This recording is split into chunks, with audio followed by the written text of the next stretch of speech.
Have you ever wondered why you sabotage yourself right before a big opportunity? Why you freeze when someone criticizes your work, even constructively? Or why you keep choosing the same toxic patterns in relationships or career moves? The answer might shock you.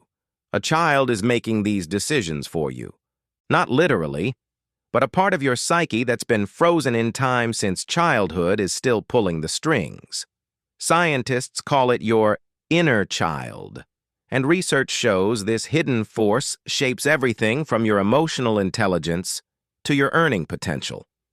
Today, we're diving deep into the neuroscience and psychology behind your inner child, and revealing how understanding this part of yourself could be the missing piece to unlocking the success you've been chasing.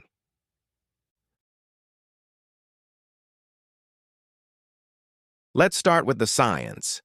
The concept of the inner child isn't just New Age philosophy. It has roots in legitimate psychological research dating back over a century.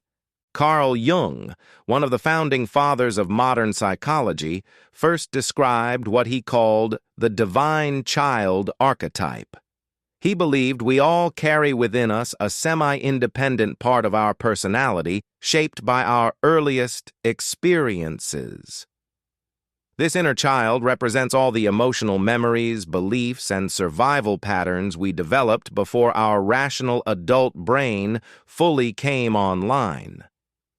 But here's where it gets fascinating. Recent neuroscience has proven Jung was onto something real. Research published in Developmental Neuroscience shows that the right hemisphere of your brain, which develops primarily in the first 5 years of life, processes emotions, memories, and automatic responses very differently than your logical left brain. This right brain system is what neuroscientists now call the bottom-up processing center, and it's essentially your inner child. According to studies from the University of Virginia and research published in the National Institutes of Health, this part of your brain stores every significant emotional experience from childhood. It remembers the time your parent dismissed your feelings, the shame you felt when you failed in front of your peers, the fear of abandonment when you were left alone. And here's the crucial part. These memories aren't just sitting there passively. They're actively influencing your decisions every single day. Brain imaging studies using fMRI technology show that when adults are triggered by situations that mirror childhood experiences, the same neural pathways light up as they did decades ago. Your brain literally cannot tell the difference between a dismissive comment from your boss and that time your father ignored your achievements. This is why a successful executive might freeze before asking for a raise, why a talented artist might never share their work, why someone might unconsciously seek out partners who replicate their parents' unavailability. Your inner child is running programs written in your first few years of life, and most people don't even know it's happening. Now, not everyone has a wounded inner child. Some people had caregivers who provided consistent love, validation, and emotional safety. Their inner child is healthy, connected to creativity, joy, and spontaneity. But research shows that most adults carry at least some level of childhood wounding. And these wounds create specific patterns that directly sabotage success. A groundbreaking study published in the British Journal of Educational Psychology examined how childhood experiences shape what they call mindset, your fundamental beliefs about your abilities. They found that children who experienced criticism, neglect, or emotional invalidation developed what Stanford psychologist Carol Dweck calls a fixed mindset. This mindset whispers, "You're either good at something or you're not.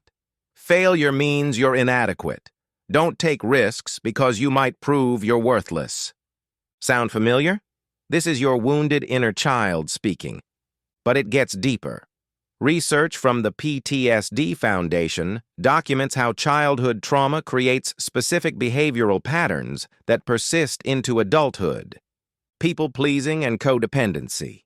If your worth as a child depended on keeping others happy, your inner child learned that your needs don't matter. As an adult, you'll sacrifice your own success to avoid disappointing others.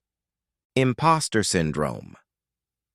If your achievements were dismissed or you were told you'd never amount to anything, your inner child believes success is a fluke.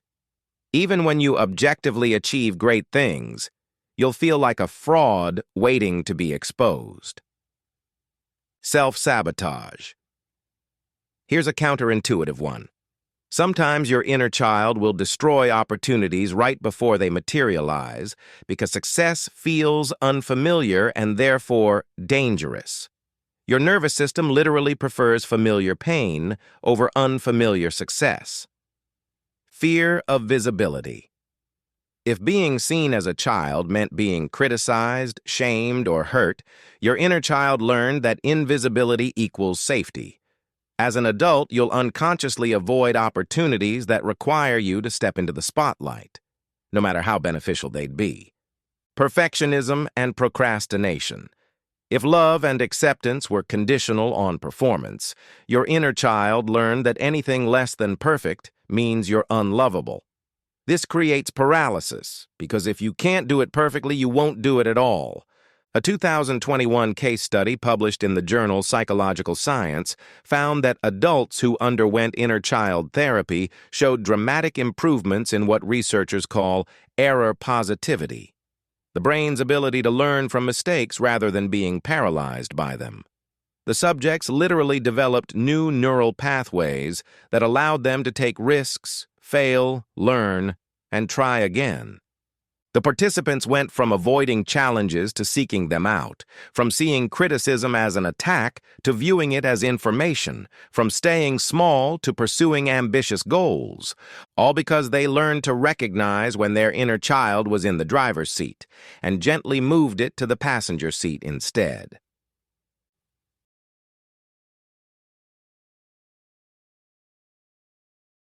But here's what most people miss.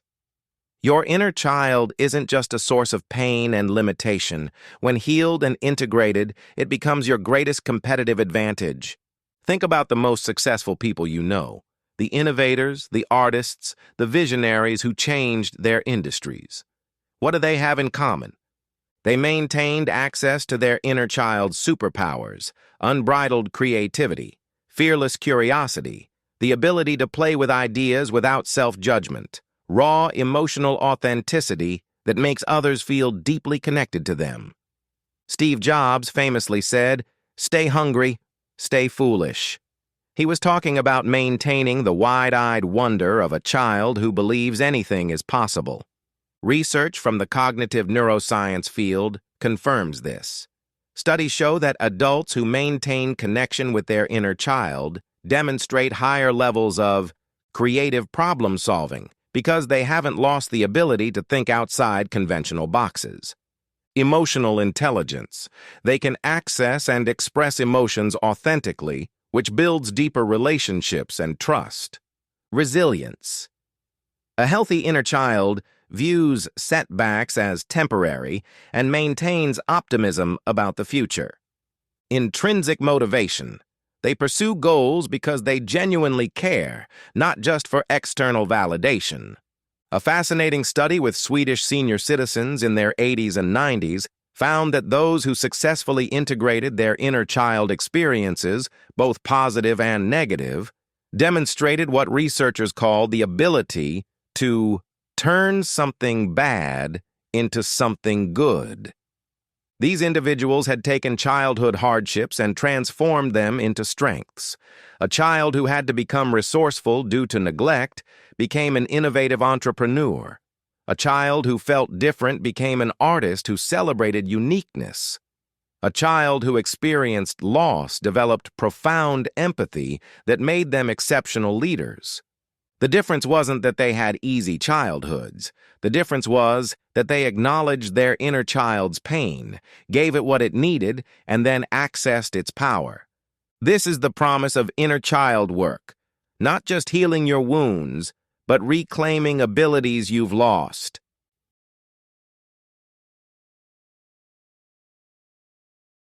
So how do you actually do this? How do you heal your inner child and unlock these benefits? The therapeutic approach is called reparenting, and it's backed by significant clinical research. A 2021 study found that internal family systems therapy, which focuses heavily on inner child work, resulted in 92% of PTSD participants no longer meeting diagnostic criteria after treatment. That's a remarkable success rate. But what exactly is reparenting? Think of it this way.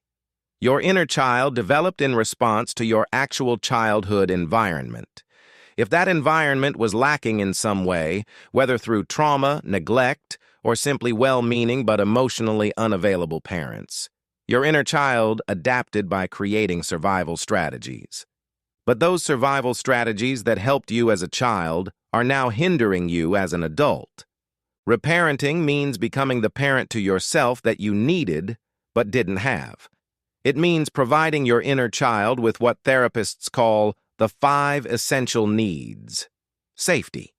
Your inner child needs to know that emotions are allowed, mistakes won't lead to abandonment, and it's okay to be vulnerable. Validation. Your inner child needs to hear that its feelings matter, its experiences were real, and its pain is acknowledged. Unconditional love. Your inner child needs to know it's lovable simply for existing, not for achieving or performing. Healthy boundaries. Your inner child needs structure and limits that provide security, not control that feels like punishment. Permission to play. Your inner child needs freedom to explore, create, and experience joy without productivity being the goal. Here's a practical framework based on research from the American Journal of Psychotherapy. Step 1. Awareness. Notice when you're having an outsized emotional reaction to a situation. That's usually your inner child being triggered. Step 2. Acknowledgement.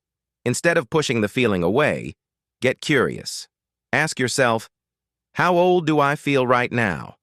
Often you'll realize you feel like you're 7, or 12, or 15. Step 3. Communication. This might sound strange, but research shows it works. Have a dialogue with that younger version of yourself. You can do this through journaling with your non-dominant hand, which accesses the right brain more easily, through meditation, or simply through conscious internal conversation. Step 4. Compassion. Speak to your inner child the way a loving parent would. If your inner child feels scared about a presentation, you might say, I know this feels scary because criticism used to mean you weren't good enough, but that's not true anymore. You're safe now and I've got you. Step 5. Action. Give your inner child what it needs. Sometimes that's comfort. Sometimes it's setting a boundary. Sometimes it's playing and doing something just for fun with no productive purpose. One study with college students showed that just 3 weeks of inner child work led to improved emotional intelligence and better adjustment to life challenges. Another case study documented how a woman in her 50s ended years of relationship withdrawal and isolation by learning to reparent her inner child, transforming both her marriage and her friendships. The neuroscience behind why this works is compelling. You're literally building new neural pathways. Remember how we said your childhood experiences created automatic response patterns? Well, neuroscience has proven that your brain maintains plasticity, the ability to form new connections, throughout your entire life. Every time you respond to your inner child with compassion instead of criticism, you're weakening old neural pathways and strengthening new ones. You're reprogramming your automatic responses from fear-based to growth-based.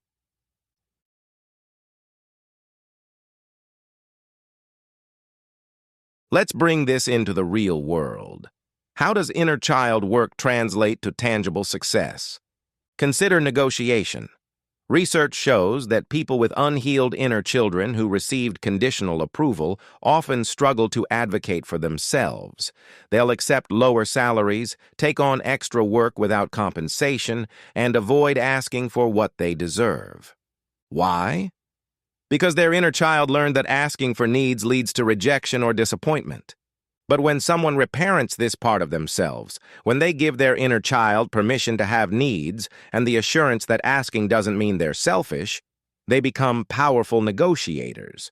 They can advocate for themselves without apology because they've internalized their own worth. Or consider leadership. The most compelling leaders aren't those who project invulnerability. Research in organizational psychology shows that authentic leadership, where someone can be both competent and emotionally real, creates the deepest loyalty and highest performance in teams. But you can only be authentically vulnerable if you've made peace with your inner child's wounds. If shame about your past controls you, you'll either hide behind perfectionism or collapse when criticized. Neither builds trust. Leaders who've done inner child work can say things like, "I made a mistake here and I'm working to fix it," without their inner child screaming that this means they're a failure. They can receive feedback without defensiveness because they've separated their worth from their performance. Here's another practical application: decision-making under uncertainty. Entrepreneurship and creative careers require comfort with risk and the unknown. But if your inner child learned that the world is dangerous and mistakes are catastrophic, you'll unconsciously avoid opportunities that require stepping into uncertainty. Studies on growth mindset, which is fundamentally about healing the wounded inner child's belief in fixed limitations, show that people who develop this mindset don't just feel better. They achieve measurably more. They start businesses, they switch careers, they create art, they pursue ambitious goals. Not because they're fearless, but because they've learned to comfort their inner child's fears while moving forward anyway. One final example: relationships and networking. Success rarely happens in isolation. It requires building genuine connections, asking for help, and collaborating with others. But if your inner child experienced betrayal, abandonment, or rejection, you'll unconsciously push people away or keep them at arm's length. The research is clear. People who do inner child work report dramatic improvements in relationship quality. They become better at setting boundaries without guilt. They can be generous without resentment. They attract healthier partnerships, both romantic and professional, because they're no longer operating from a wounded place. Your outer world reflects your inner world. Heal the inner child, and your external reality transforms.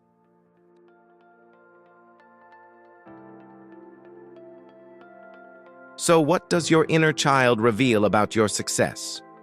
Everything. It reveals why you hold back when you should speak up, why you sabotage opportunities that could transform your life, why you repeat patterns you swore you'd never repeat. But it also reveals your hidden superpowers, the creativity you've suppressed, the authenticity you've been afraid to show, the dreams you've been too scared to pursue. The most successful people aren't those who ignore their inner child. They're the ones who've learned to integrate it, to acknowledge its wounds, meet its needs, and access its gifts. Here's your invitation. Start paying attention to moments when you feel smaller than you are, when criticism hits harder than it should, when you avoid opportunities that scare you in ways that feel old and familiar. Those are breadcrumbs leading you back to your inner child. And here's the beautiful truth that research confirms. It's never too late to heal. Your brain's ability to change, neuroplasticity, continues throughout your life.